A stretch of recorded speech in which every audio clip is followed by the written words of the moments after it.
A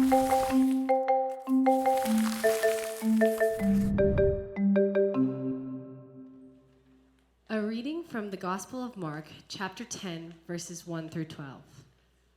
Jesus left Capernaum and came to the districts of Judea and the other side of the Jordan. Once more the crowds gathered around, and as usual, Jesus began to teach them. Some Pharisees approached Jesus and said, and as a test asked, "Is it permissible for husbands to divorce wives?" In reply, Jesus asked, "What command did Moses give?" They answered, "Moses permitted a husband to write a decree of divorce and to put her away."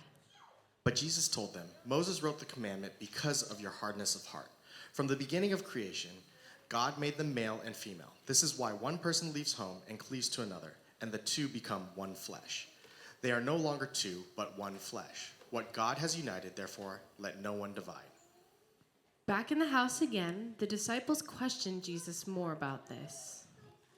Jesus told them, "If a man divorces his wife and marries another, he commits adultery against her. And if a woman divorces her husband and marries another, she commits adultery."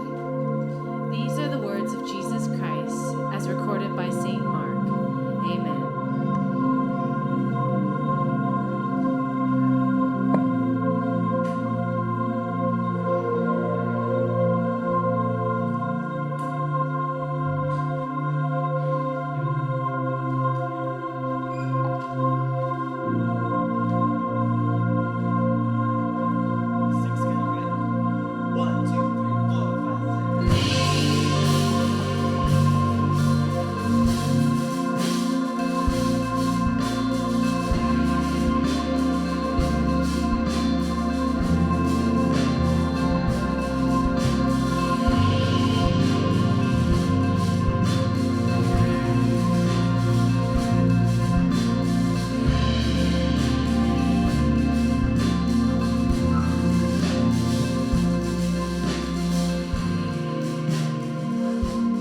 Think of you.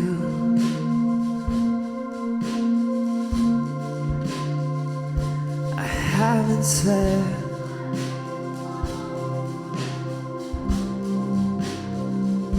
I think I do. Whoa, whoa. But don't forget, my body moves, goes where I will. But though I try, my heart stays still. In memories just won't be let, and so my mouth waters to be fed, 'cause you're always in my head. You're always in my head. You're always in my head. Always in my head.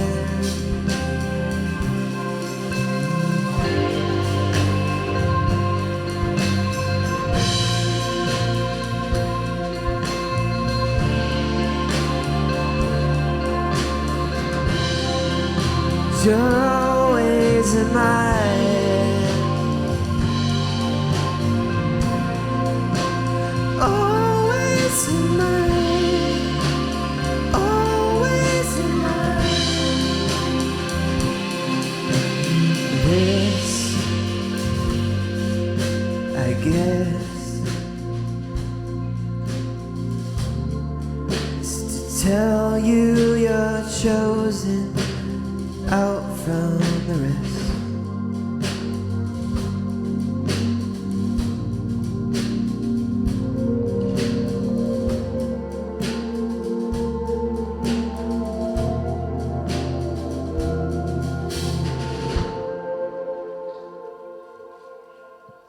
2,000 years ago, in a place called Judea, There's a town named Capernaum on the northern shore of the Sea of Galilee where Jesus and his disciples currently are. They take a trip down south to a place that we don't know exactly where it is, but Mark tells us it is the region of Judea beyond the Jordan, which is the southern part of Judea down by the Dead Sea. Now it's here that some religious officials go to Jesus, this rabbi who has been traveling through the desert, and they ask him, "Tell us what you think about divorce. Is it permissible?" And Jesus asks them first what Moses says. And they say, well, in some cases, Moses says it's okay. And Jesus, surprisingly, takes a very hard line and basically says, no. He goes on to say, what God has united, therefore, let no one divide. After saying these harsh words, the crowd leaves, and the disciples, when it is just them with Jesus, they ask him to expand on that more.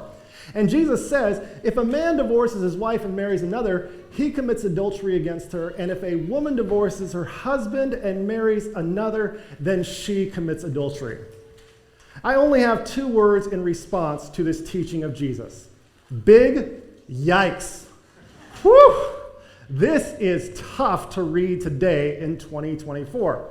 Because Jesus basically boils this whole idea of divorce down to a very simple formula. Anyone who initiates divorce and then remarries is guilty of the sin of adultery. And that makes me feel all kinds of cringy inside, right? Because what happens here is Jesus basically reduces divorce from this big conversation with heartache and nuance and humanity down to a flowchart or even a spreadsheet, right? So if we had a couple, let's call them Blake and Maggie, and they went through a divorce and you were trying to define if it was a sin, you would put in various data points that would help you navigate whether or not this was a sin. And if you put in all the data points, you eventually arrive at the sum total, which is Blake is a sinner. This feels wrong to me. And I know most of you here, and my guess is this feels wrong to most of you as well. We need to move this conversation off the spreadsheet, right? Because this conversation is so much bigger than any spreadsheet. And when we talk about divorce, you can't talk about divorce without first also talking about marriage. And the root of any marriage is, of course, love. So to move this conversation off the spreadsheet, I want to share with you a love story I know better than any other love story. That is the love story of Craig and Kimmy, which began all the way back on May 29, 2009, when we went on our first date to a place called Isabella's here in Redlands. Now, the first date went very well. It went so well, in fact, that we got a second date. And then our third date was to a rock climbing gym, and it was here that I realized that I was dating somebody who was far more athletic than me. Then in June of 2009, on June 4 specifically, we officially became a couple, and we started seeing each other every day. Then on July 4, 2009, we celebrated our 1 month anniversary with my family in Mammoth. Our relationship survived. It was wonderful. Then I made her dinner on a couple occasions. I brought her. She met all of my friends. I asked them,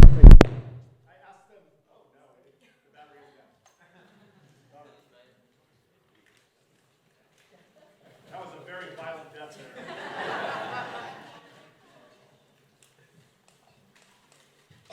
So that noise is not the noise that my friends made when they found out I was dating Kimmy. Instead, what they said when I brought them to her, they said, like, Craig, I don't know what's going on. She is way too good for you. I mean, just lock this up while you can. And then we spent our first New Year's together, our first Valentine's Day together, and we started going to weddings together, which we go to a lot of weddings now. But through it all, it was just this experience. And as I look back at these pictures, you may get a sense of what it was like to be there. But even though you weren't there, you can get that sense. But to me, all of these pictures represent very warm, very happy memories as I look back at how I fell in love with this remarkable woman nearly 15 years ago now. And when I look back at it, I look at these different points in our relationship and I say, oh, you could put this on a spreadsheet, right? You could say we went to Isabella's on May 29, it cost this much, the date went for this long, there was a little kiss, it's fine, there was other things, we put in all these data points, and it would capture all of the hard facts about our relationship as we started to fall in love, but it would miss a lot of the point, right? And the reason why it misses the point is because we don't view falling in love as a spreadsheet or a flowchart. And poets know this, and for that reason, poets never describe falling in love as entering data points on a spreadsheet. But many poets, however, describe falling in love as magic.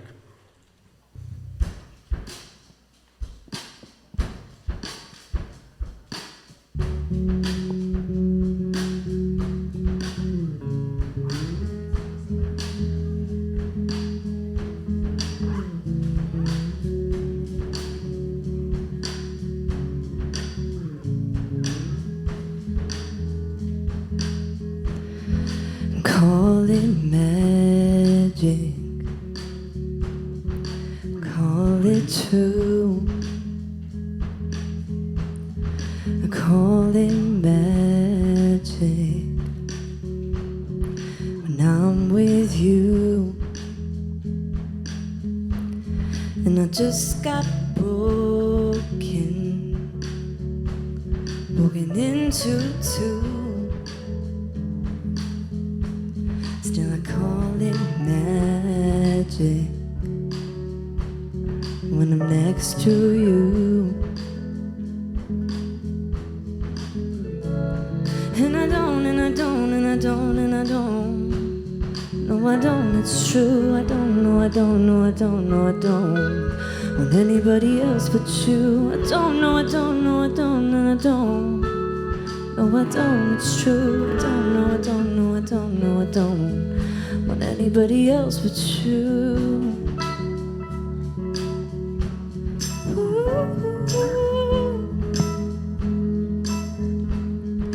Call it magic, cut me into two, and with all your magic I disappear from view. And I can't get over you. Still I call it magic, such a precious jewel. And I don't, it's true. I don't want anybody else but you. I don't. No, I don't, it's true. I don't want anybody else but you. Wanna fall so far. I wanna fall so hard, and I call it magic, I call it true, call it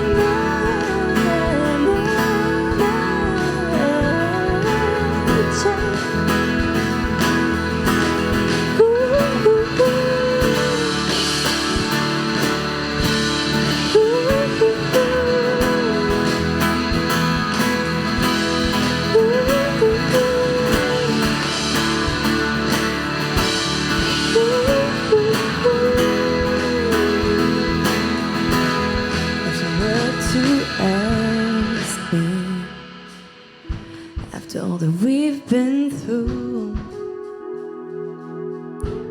Still believe in magic. Oh yes I do. Oh yes I do. Yes I do. Yes I do. Of course I do.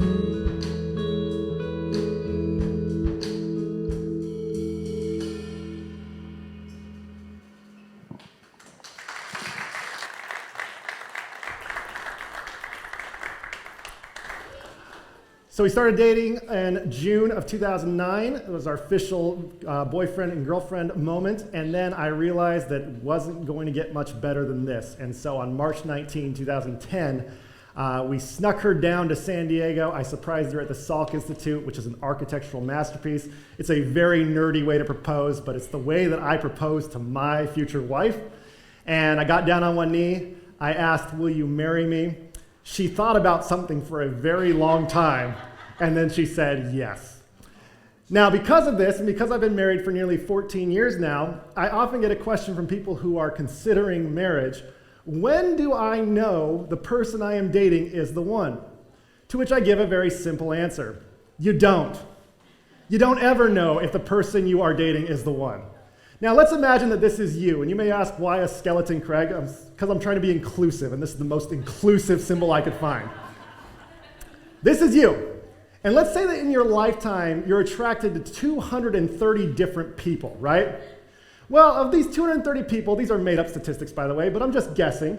Of these 230 people that you meet, I would guess that about 44 of them would result in a bad marriage for you, okay? Now, I know that doesn't sound real romantic, and I know people like to say things like, well, God has been preparing my spouse for me since the beginning. The fact is, this takes a lot of pressure off of finding the one, right? Because if you realize that you can have a happy marriage with lots of different people, it all of a sudden changes how you act once some rough times that lie ahead in a marriage. For instance, this takes pressure off of finding the one because it goes from seeing all of these potential partners as people you can be married to down to, well, I gotta find Gary right there, otherwise I'm just gonna be miserable for the rest of my life. And if you get in a fight with your spouse, you're like, I should have found Gary. Why didn't I find Gary?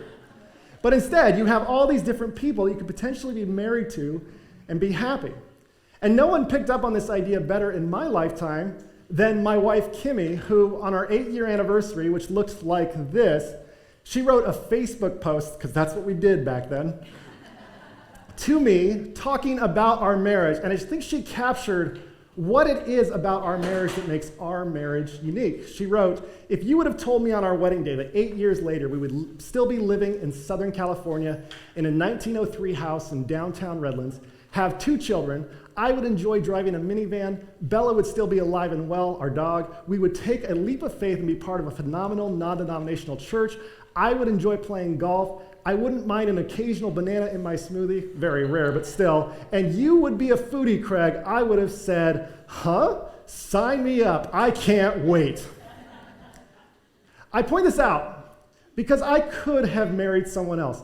Kimmy could have married someone else and still found a happy marriage. But if Kimmy married someone else, she wouldn't have had this marriage, right? She might have married somebody who likes eating food more than she does. Instead, she met the guy who's like, I'd rather just take an energy pill, and she converted him into a foodie. And I will tell you, I see this firsthand on a regular basis because I have the privilege and honor of officiating so many weddings. And I've seen how love is just so different and how these people work through compromises and conversations differently than every other couple. And the fact is, Kimmy and I have created a marriage that hasn't really been seen in the world's history before, right? It's that unique. And yet, when I look at all these other marriages, they're all marriages that I haven't seen before. Every one of them has their own triumphs and their own hardships. And so when people ask me, how do you know when it's time to propose or time to say yes, you propose or you say yes to your lover when you are ready to create a marriage with them, the likes of which the world has never seen.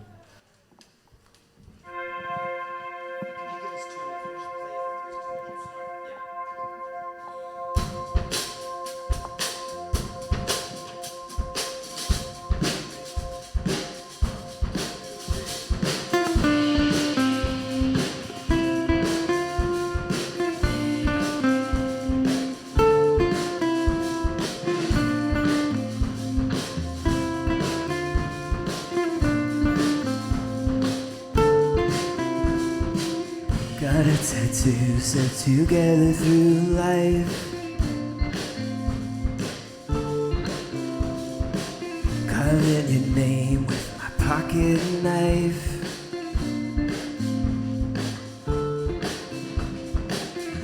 Wonder when you wake up, will it be alright? Oh, oh, oh. Feels like there's something broken inside. Oh, oh. All I know,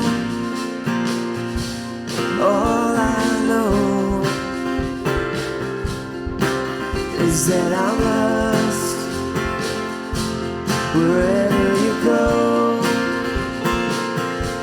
All I know is that I love you so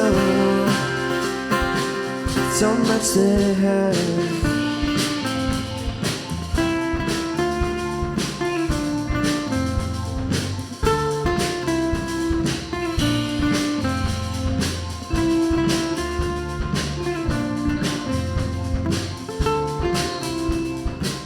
Got a tattoo and the pain's alright.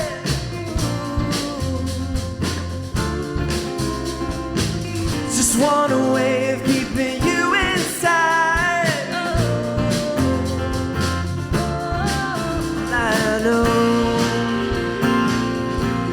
All I know is that I'm lost in your fire below.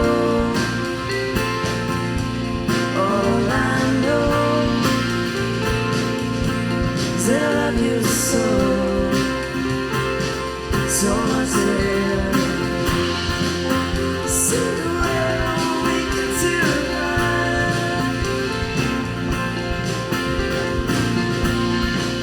I see the stars begin to shine. I see the colors of mountain time. All I know is that I love you so much. So much.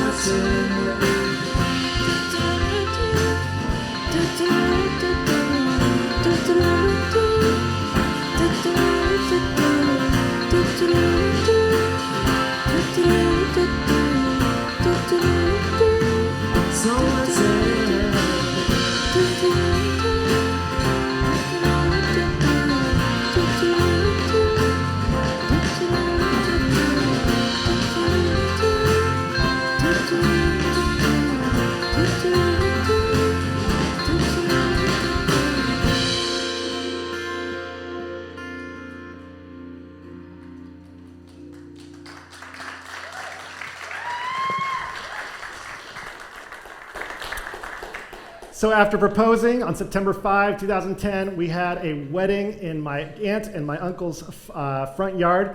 I didn't know it was possible because the bride is typically the show, but somehow my wife still managed to steal the show. Not only did she look like a knockout, but her vows were the best vows I've ever heard at a wedding. She completely showed me up, and I'm a professional speaker.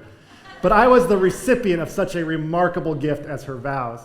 We planted a unity tree to fake plastic trees. Jerry actually played bass for our wedding that day. I wrote a song for her about how she's a superhero. She still is, in my opinion. We, of course, kissed Maya and Bodhi. That one's for you up there. And we danced out to Party in the USA. We had a fantastic reception, walked out of the reception under a tunnel of sparklers, and then got in a very old Mini Cooper and drove off, and we started our married lives together. We spent our first anniversary up in Monterey, and then we started spending our second year anniversary, our third year anniversary, and it was after our third anniversary that 10 years ago, we did a sermon that was like this. I say like this because we were at a different church and we were in a different space and we played not all the songs, just some of the songs. And because it's the 10-year anniversary, I thought, we'd just do that same sermon again. And I thought I would copy and paste what I said 10 years ago about marriage and divorce into today's sermon. But a lot's changed since 2014 when we did this sermon. Namely, we've had a lot more anniversaries, my wife and I, and my perspective on marriage has changed dramatically from where I was 10 years ago. I want to share with you some things that I've learned about marriage. And if you're married, after I say these things, if you would say amen if you agree with them out loud, and the louder you say amen, the more you agree with it. You understand the game? Okay, 4 of you do. Hopefully more people will play by the end of this. So what I've learned about marriage is that I love being married to Kimmy for about 342 days this year. About 342 days of the year, I love marriage. It's great. There's those other 23 days, not so much fun, right? Okay, here's another one. During the past 13 years, there are many times I thought, do I want to be right or do I want a happy marriage? Yeah, you all know that one. I've also learned that one of the most powerful phrases in marriage is, honey, you could be right. Amen? Yeah, you getting it? I've also thought that marriage was built on honesty, but I found that a good marriage is not built on 100% honesty. A good marriage is built on the wisdom of knowing when it is time to be honest. Amen, right. This one's a little bit more unique to Kimmy and me, but you might have something similar in your own marriage. Kimmy and I agree that I am more difficult to be married to. I have higher highs and lower lows. Kimmy's a lot more even keel.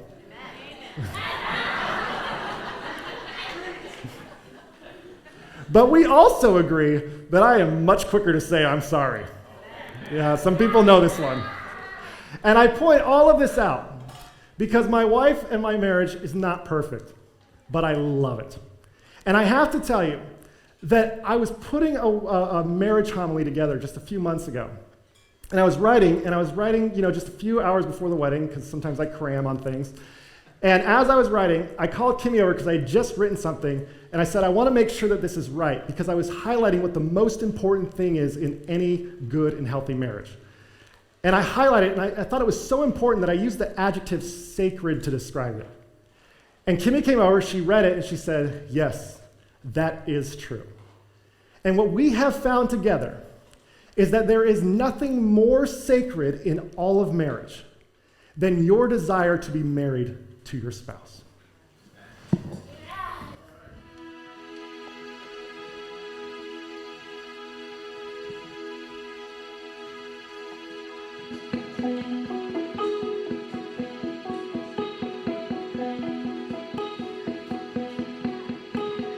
For a second I was in control, had it once, lost it though, and all along the fire below would rise.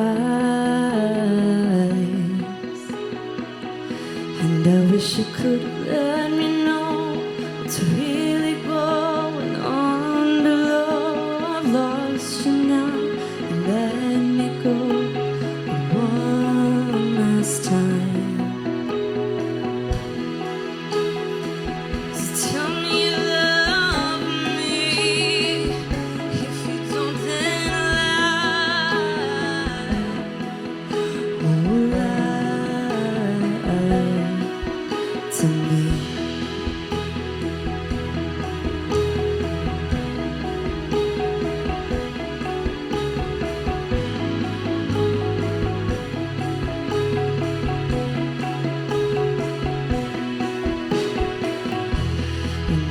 Once upon a time, when I was yours, and you were blind, the fire would sparkle in your eyes, mine.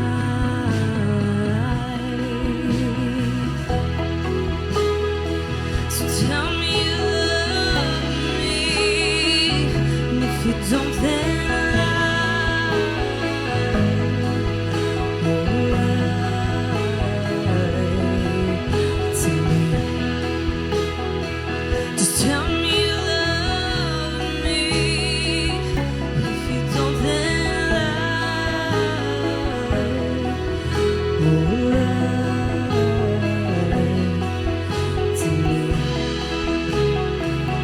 if you don't, then lie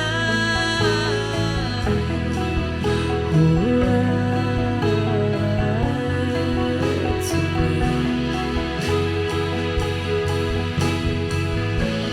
Called it true, called it true. Called it true, called it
When I look back at these pictures of our anniversaries, on September 5, I am moved with all kinds of emotions, including whatever emotion happens when I look at this picture from our 11th anniversary. Now, we've shared the story of our 11th anniversary frequently because when people come over to our house, the bathroom that's downstairs is a very tiny bathroom, which would require a very tiny sink. So they go into the bathroom and they find this tiny sink in our house. And it's a sink that not a lot of people are used to, so they come out after washing their hands, they say, I just love your sink. And Kimmy and I respond by saying, ugh. And they were like, what? What's wrong with the sink? I like your sink. I was trying to be nice. And we say, oh, that sink almost broke our marriage.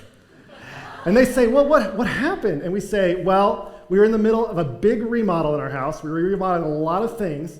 And the only day it worked for both of us to go to IKEA and get this sink was on September 5. We didn't have any other time. We had to get it. We had a deadline coming down on us. And so we had to go to Covina and get a sink and then come back from Covina. So we go there and there's traffic on the way there. We find the sink. IKEA is just insanely crowded. We find the sink. We say that we want to buy it. It's not in the warehouse. It's in some other warehouse. We have to go there. We give them our tag. We wait there for 2 hours in a garage. They finally give us the sink. We drive back. There are 2 or more hours of traffic waiting for us. And then we finally get back home and we just start crying. We start arguing. It was the worst anniversary that Kimmy and I have endured.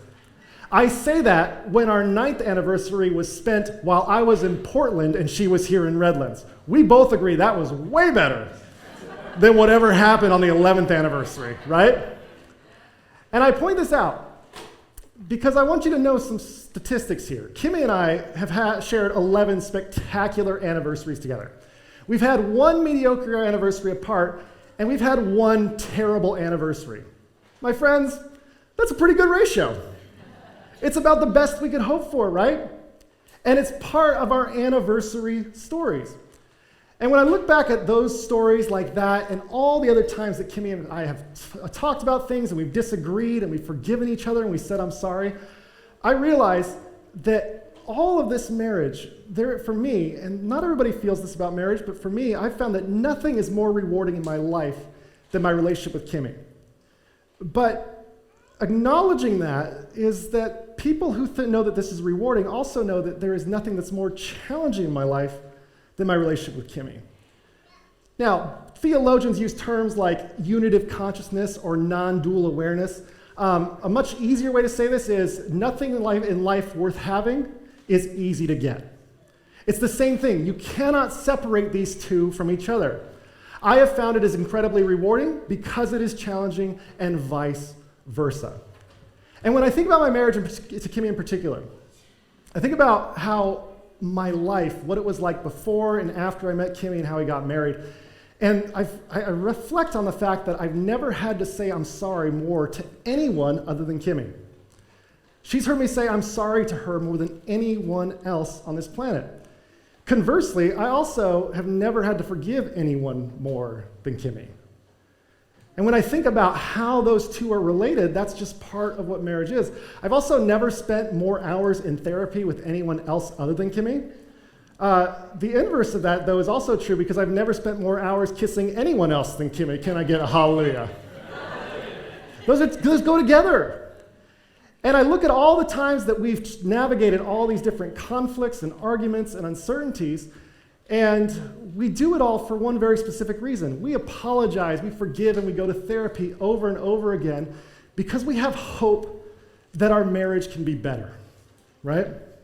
We have this idea that the way things are right now isn't how we want to keep them, so we're going to continue to try to make it better. Now, this is why I think that when you are on a plane, they say, hey, Harry and Mildred are celebrating their 50th wedding anniversary, and everybody erupts in applause. They know because that couple has done whatever it takes, or they have a sense to make sure that this thing works. And I think the applause is an appreciation because they see it as a courageous act of hope. These two knew that something could be better, and they stuck with it. Which brings us to divorce.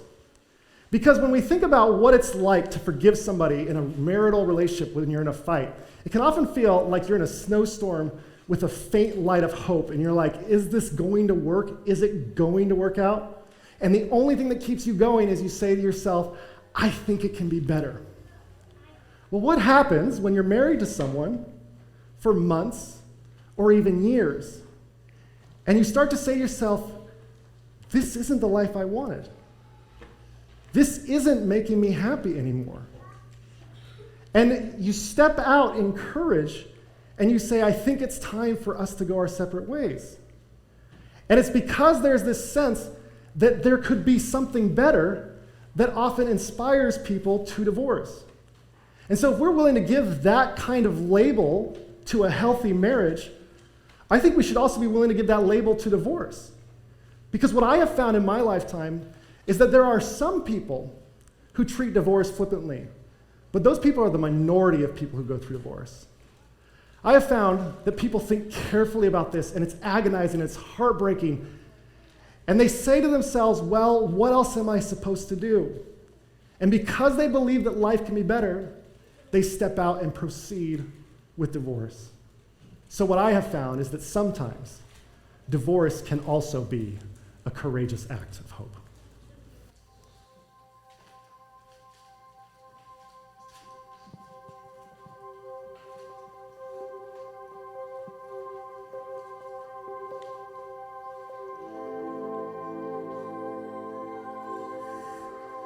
In the darkness before the dawn, in the swelling of the storm, when I'm rolling with the punches and hope is gone, leave a light on,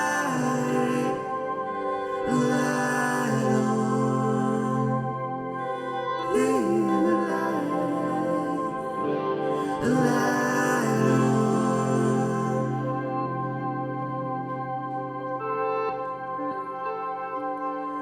Millions of miles from home, in the swimming on, when I'm rolling with the thunder, but flee from thorns, leave a light on, leave a light on.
So as I think about those arguments and the I'm sorries and the forgiveness, what I found in marriage is that grace is the only reason we have made it to this point. It's the ability to say, I'm sorry, even when you don't feel like it. It's the ability to extend forgiveness even when you don't feel like it. And the funny thing about grace is that grace, by definition, is never a given. Otherwise, it wouldn't be grace. So the paradox of grace is that you need it in order to survive in a marriage. But grace can't be counted on, otherwise it stops to be grace. And so this leads to all these questions as I start to think about my own marriage with Kimmy and the times that I've said I'm sorry, and vice versa. And the questions that arise all begin with what happens when? What happens when your partner will not say I'm sorry? What happens when your partner declines to forgive you? What happens when they ask you to be someone that you're not? What happens when your partner refuses to go to therapy? What happens when your therapist makes things worse? I think it's important for us to ask these questions and acknowledge how difficult this can be. Because I will tell you there are times in my marriage where I'm petty enough that I don't extend grace to my partner. And this goes on in our marriage for days and even sometimes weeks. But there are other marriages where it goes on beyond weeks, into months, and even into years.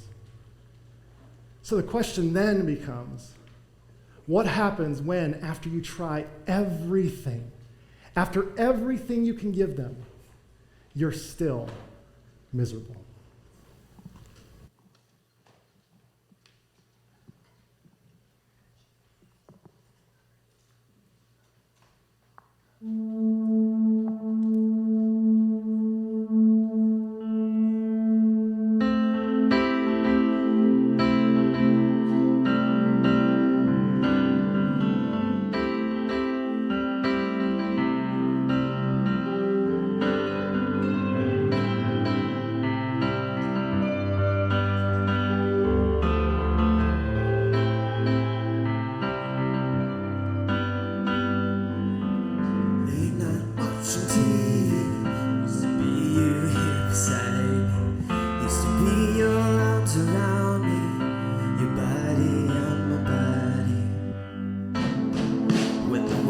Nothing to me, another's arms, another's arms.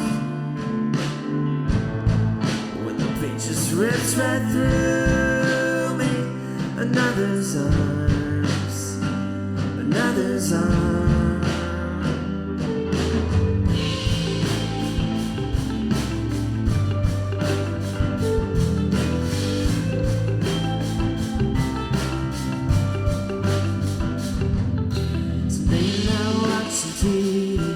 Used to be you here beside. Is there someone there to reach me? Someone there to find me? When the pain just rips right through me, another's arms, another's arms. That's just torture to me, another's arms, another's arms. Pull yourself into me, another's arms, another's arms. But the world means nothing to me, another's arms, another's arms.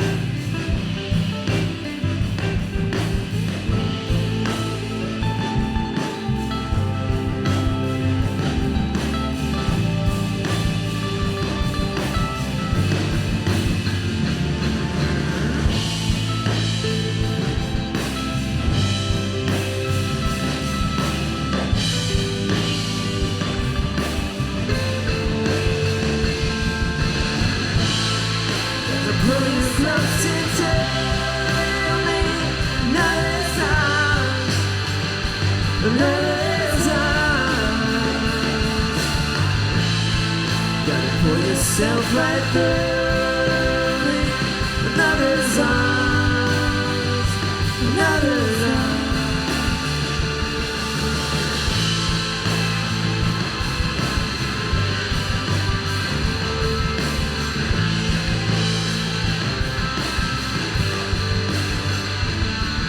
So now you know what to do. So you were here to say, wish that your arms were around me, my body on my body.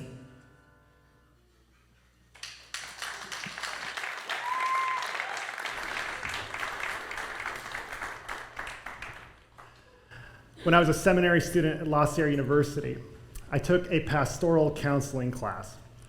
And in this class, the professor, who has lots of years of counseling experience and also has all sorts of degrees, he was trying to talk to us about how to be a best pastor when we're talking to people who have gone through hard times in their life. He talked about what we should do when somebody has a death in their family. He talks about what we should do when somebody gets rejected from a college application. He talked to us about all of these situations, and then he started to talk to us about divorce. And he said, what I have found is that most pastors I know miss what happens to somebody when they go through a divorce. We all leaned in a little closer as he said, with a death, a natural cause of death, people can accept death as part of life, right? People can understand that people have to die because we all live. But when a divorce happens, it's something else. Something else comes along because there's all these feelings of rejection and failure in this separation that you don't feel necessarily when you've grieved the loss of your spouse. And so after a pause, he then taught us to always remember this as a pastor when you're counseling another. He said, in many cases, divorce is more painful than death.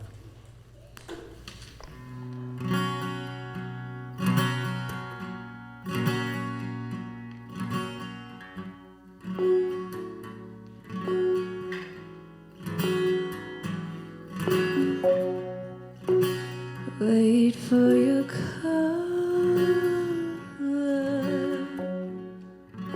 The call never came. Ready to fall, ready to claim. I'm ready for you. I'm ready for the pain. Meet under sun and meet me again in the rain.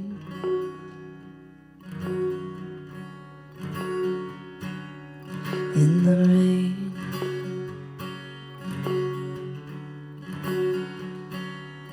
In the rain,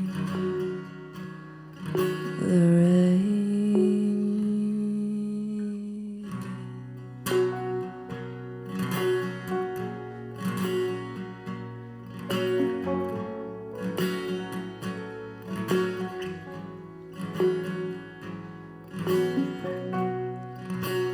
Behind the walls of love, I'm trying to change. I'm ready for it all. I'm ready for the change. Meet me in blue sky. Meet me again in the rain. The rain, the rain, in the rain.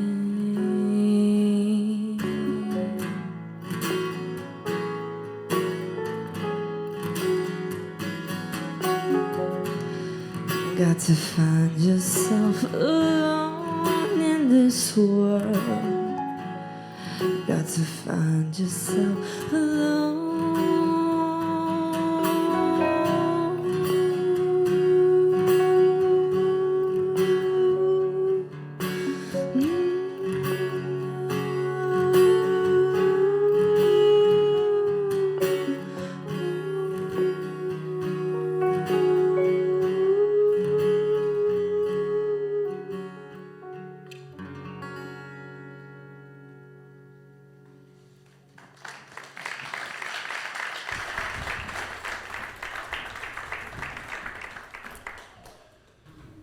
So here comes the church in the midst of one of the most painful experiences that human life has to offer.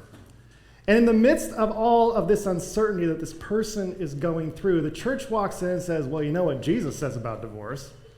And they say, this is what Jesus has to say. If a man, we lost our thing here. Let's go back. We'll get it there in a second. There we are. All right. So Jesus says so let me just start over. How does that sound? So this is one of the most painful experiences in all of human experience, right? And it's during this that Christians or the church will rush in while someone is going through a divorce and they say, well, you know what Jesus says about divorce? And the person will say, what? And they turn to Mark chapter 10, which says, if a man divorces his wife and marries another, he commits adultery against her. And if a woman divorces her husband and marries another, she commits adultery. And while some Christians would say, like, I know it's not convenient that Jesus says something nicer, but come on, this is very black and white, isn't it, Craig? Well, if it is so black and white, I respond by asking, but why did Jesus say this? And if you start to pay attention to the context, you can understand why Jesus said it, as well as why Jesus said it, in my opinion, so harshly. But man, the context is wild. So to all of you who are here this morning, all I can say is buckle up, because it's about to get crazy. You have to go back to 70 years before the life of Christ. A man named Herod the Great was born. Now, Herod the Great was a commoner. He was a person who had political aspirations, but he wasn't in the royal bloodline, so he couldn't rise above his status as a commoner. He married a woman named Doris, and they had a son named Antipater. Let me hear you say Antipater this morning. Now, along came a woman named Mary the First, and Herod the Great saw her, and he realized that she was in the royal bloodline. So he did his best to maneuver and marry her, and that is exactly what he did, but not after banishing Doris and Antipater into the wilderness. So he's still married to Doris and Antipater. He just hopes that no one will find out. Then he has 2 kids with Mary the First, Alexander and Aristobulus. Then, while he is a king, he becomes the king of Judea. He builds all sorts of monuments. He's known as Herod the Great because he built a lot of things. He takes a 3rd wife. We don't know her name. He takes a 4th wife. We don't know her name, but let's remember they're real people and they're part of this too. And then he takes a 5th wife, which is Mary the Second. Now, she's not named the second because that's her mother's name. It's because she's the 2nd wife of Herod to have the same name, okay? Now, they together have a son named Herod Philip. Herod the Great gets married again, and to a woman named Malthace, or Malthake, I've seen her interpreted as. They have a son named Herod Antipas. Herod gets married again, and to a woman named Cleopatra. They have a son named Philip, but unlike his half-brother Herod Philip, his name is just Philip. He then has 3 more wives. We don't know much about them. Their names are Pallas, Phaedra, and Elpis, okay? Now, of all of his wives, Herod the Great said that his greatest love was Mary the First. So that's, of course, why he executed her in 29 BCE. But if it makes you feel better, he felt real bad about it from the writings that we've got. So he executed Mary the First, and the boys continued to grow up, and Aristobulus eventually married a woman named Berenice, who was Herod the Great's sister's daughter. So, in other words, Herod the Great's niece. Now, you may ask, why didn't I put Herod the Great's sister on here? It's because I've run out of room, my friends. They have a daughter named Herodias, okay? And then Herodias was a daughter who grew up, and she grew up in the royal palace, but she grew up under her parents, Aristobulus and Berenice.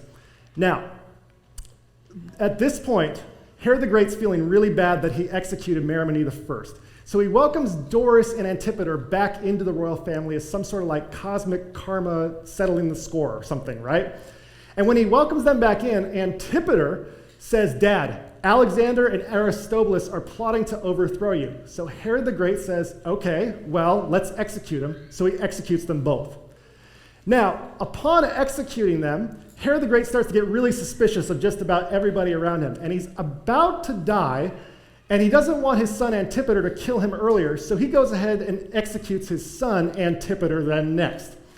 Right before he dies, he says, here's what's going to happen to my kingdom. We're going to divide it up into 3 parts between Herod Philip, Herod Antipas, and just Philip. You'll get the southern part, Herod Antipas, you'll get the northern part, Herod Philip, and you'll get the eastern part, just Philip. Then Herod the Great dies. Now, it's around this time that Jesus is born, and when you hear about Herod at the beginning of Jesus' story, that's the Herod we're talking about. Typically, when you hear about Herod later in Jesus' story, we're talking about Herod Antipas. But when Herod the Great dies, these 3 guys all become king of their respective divided kingdoms, and they start to take wives. So Herod Philip marries Herodias, because why wouldn't he? They have a kid named Salome. Herod Antipas then marries a woman, a foreign woman, because he's trying to negotiate a peace treaty. He marries the king's daughter. The king's name is Aretas IV. The daughter he marries is a woman named Faisal. And he and Faisal get married. And then just to really, the crown jewel of all of this is just Philip. Who does he marry? Well, who else would he marry other than Salome right there? So he is simultaneously her great uncle, sister, I got it wrong. Great uncle, and then wife. Yeah, that's the 3 of them. There you go. Also a sister-in-law somehow. It's very confusing. Anyways, here's where things get really crazy. That wasn't crazy before. It gets even crazier now. Herod Antipas starts making eyes at his sister-in-law / niece / everything else, Herodias. And he comes up with a wild plan. He's like, Herodias, why don't you divorce your husband? I'll divorce my wife, and we'll get married. And that's exactly what they do. They both get divorced, and then those 2 get married, Herodias to Herod Antipas. Now, as you can imagine, this is against the law. But not just any law, the religious law. If you go to the book of Leviticus, it reads, do not marry the spouse of your sister or brother, for they belong to your sibling. You have dishonored your sibling, and you will die in shame.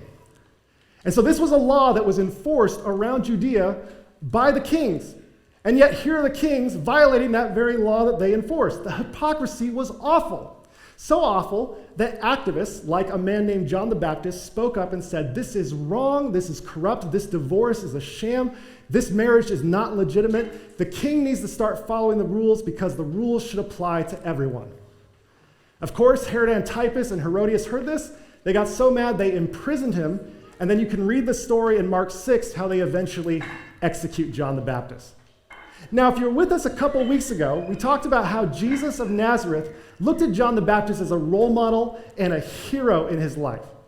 So when Jesus heard about John's execution, he was deeply disturbed and he grieved it, right? And all of this is happening as Jesus is living. He saw and heard about this divorce. Not only that, but things are getting real tense. And by tense, I mean, remember Aretas IV, whose daughter is Faisal, who married Herod Antipas and then was divorced? Aretas is threatening war. And after Jesus' death and resurrection, they go to war in the year 34 CE. So everyone's freaking out that they're about to go to war because this guy just can't keep his eyes off his niece. And they're starting to get really upset. So we have this story in Mark chapter 10 that takes place down here, the region of Judea beyond the Jordan. Now, if you're not paying close attention, you can miss this. Because in Mark 10, verse 1, Mark writes, he left that place and went to the region of Judea and beyond the Jordan. My friends, remember how the kingdom was divided into 3 parts? This area down here is the land of Herod Antipas. Mark wants you to think of this whole story as you talk about the context of Jesus' words, right? And so when Jesus is asked about divorce, he's not just being asked about divorce in general. He's being asked about the divorces that are shaping whether or not sons are going to die in war because this guy just can't keep it to himself. And so in that context, people ask him about divorce, he speaks with his disciples more carefully, and he says, or more bluntly, and he says, if a man, Herod Antipas, divorces his wife and marries another, he commits adultery against her. And if a woman, Herodias, divorces her husband and marries another, she commits adultery. And it's a very strong condemnation of all of this that's going on, right? Now, Christians today take these words out of context, they go to people who are hurting, and they start quoting these terrible words to them as if Jesus said this about all divorces everywhere. I have never encountered a divorce like Herod Antipas and Faisal, right? Just hasn't happened in my life. And while someone may object and say, but Craig, how are we supposed to know that? You barely can understand it, and you're an expert in understanding all of these ancient manuscripts, to which I would say, I understand, but remember, we're not called to be people who understand context, right? We're Christians, and Christians are called to be compassionate people, and compassion is supposed to be more important than anything else that we do. Compassion is the ability to carry someone else's suffering alongside them. And while you may say, I can't do anything to help you in your hard situation, but I can guarantee you won't be alone, that's what compassion is.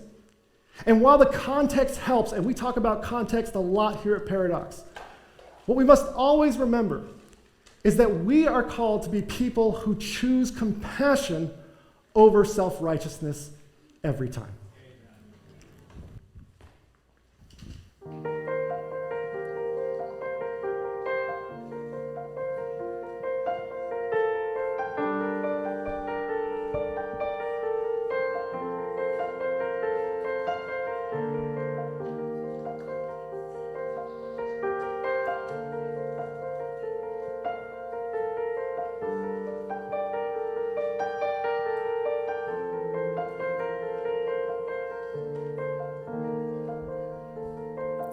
Flock of birds hovering above,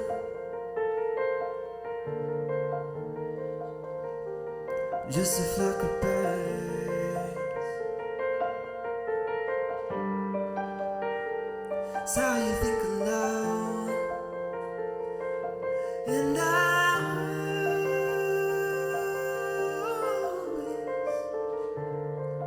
look up to the sky, pray before the dawn, 'cause they fly away. Sometimes they arrive, sometimes they are gone. Fly on.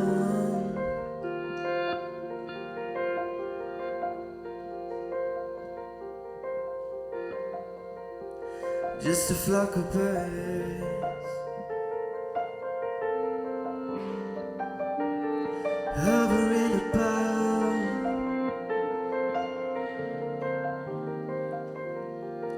in the smoke come turn and rise, following them up,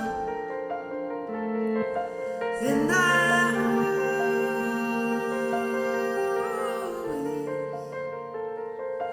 look up to the sky, pray before the dawn, 'cause they fly away. One minute they arrive, next you know they're gone. So fly on.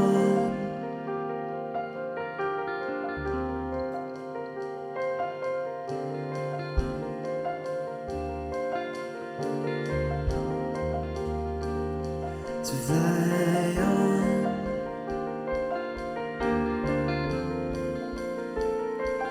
Oh,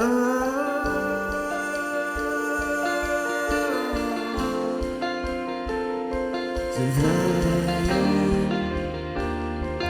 right through. Maybe one day I'll find next to you. Fly right through. Maybe maybe one day I can fly with you.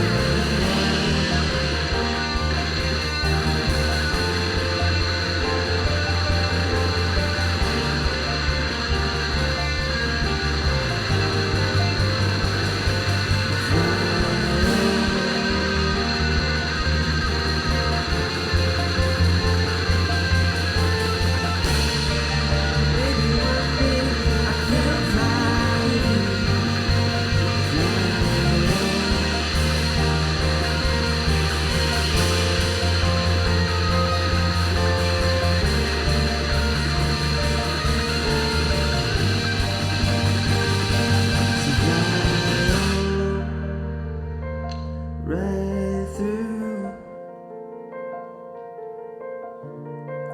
Maybe one day I'll fly next to you. So fly on,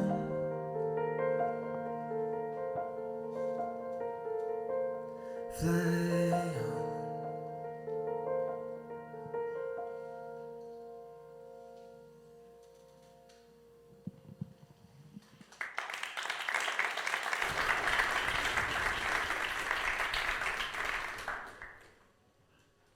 I want to take a moment and speak to anyone who has gone through a divorce, or is about to go through divorce.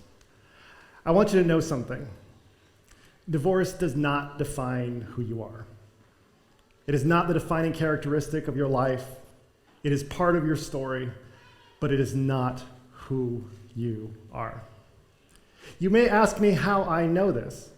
And the reason I know this is because I am the recipient of one of the most generous gifts this planet has to offer, which is I am the son of my mom, Donna. Now, many people here know my mom. They love my mom.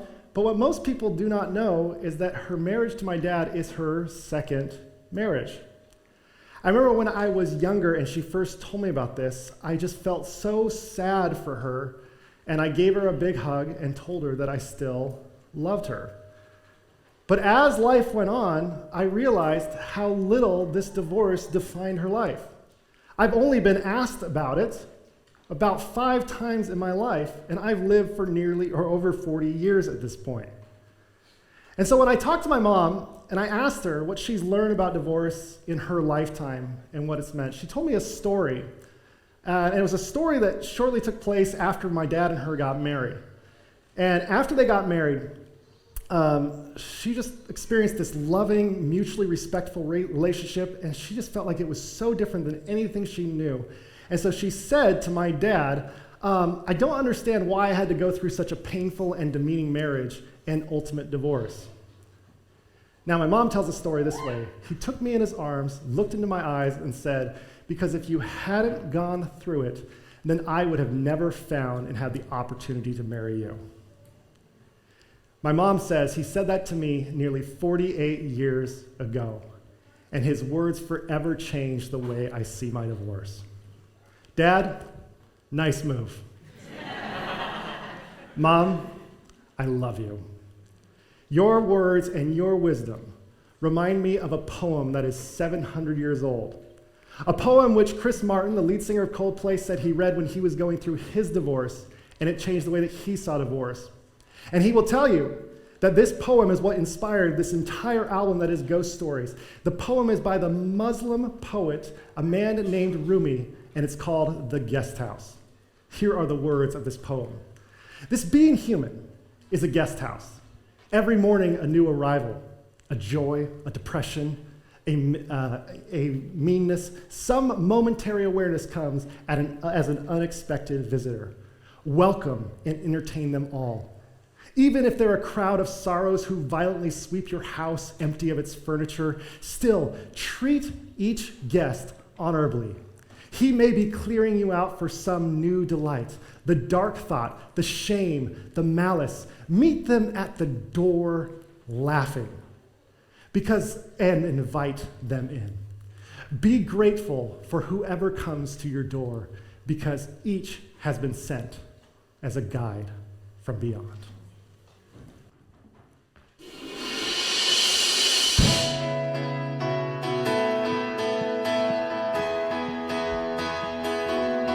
All right, I think you guys might know this one, so feel free to sing along.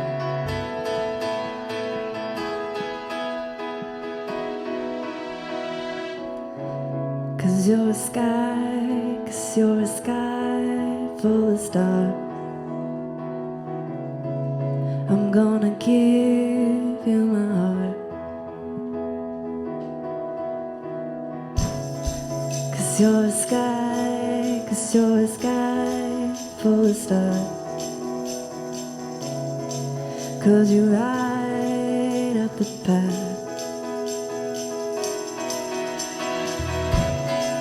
I don't care, go on and tear me apart. I don't care if you do. Ooh, ooh. 'Cause in the sky, 'cause in the sky, full of stars, I think I saw you.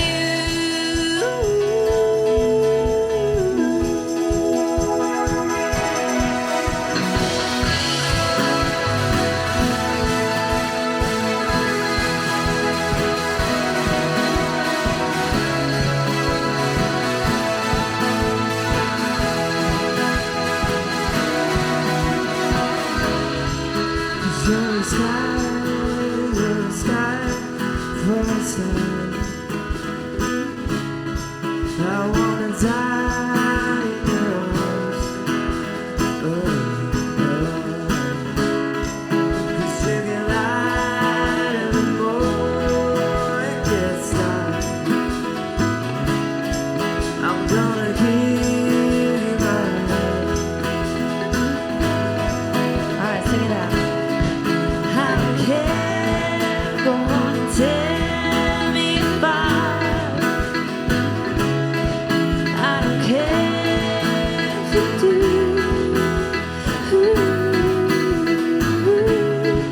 'cause in the sky, 'cause in the sky, full of stars, I think I see you.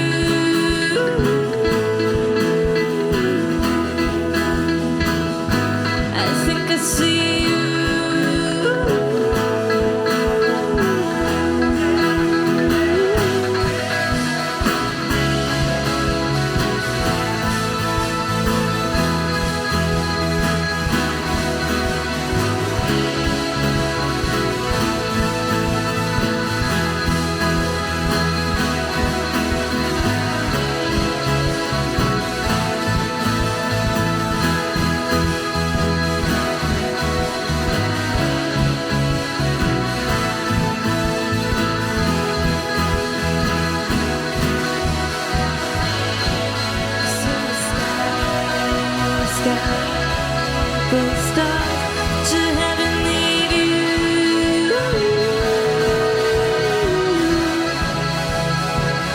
Such a heavenly